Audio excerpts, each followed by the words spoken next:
President Joe Biden is also dealing with challenges on the home front. His first 100 days has seen continued civil rights protests from both the Asian and African American communities.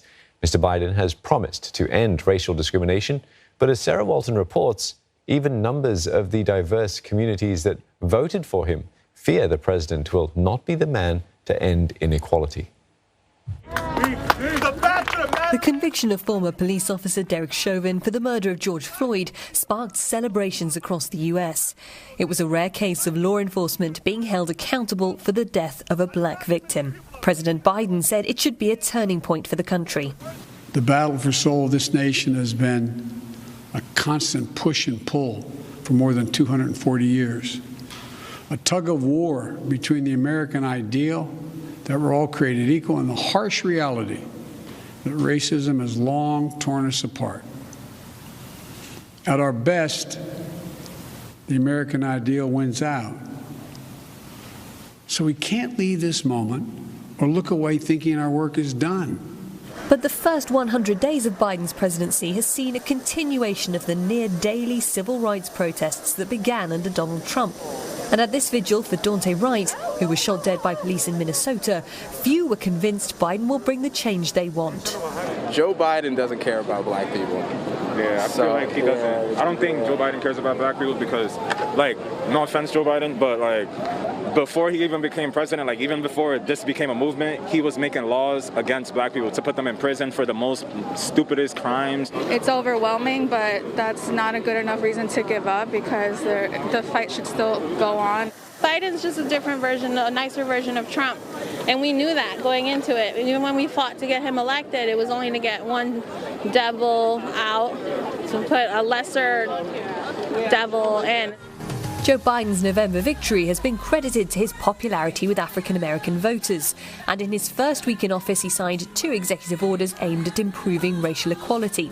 He appointed the first woman of colour as his vice president, and his cabinet has been described as the most diverse ever. But a number of states, like Georgia, have since pushed forward with legislation to limit voter access, seen as a way of targeting black voters. And while Biden has strongly condemned the move, some say his actions haven't gone far enough. Do I think he made a lot of big promises in terms of anti-blackness?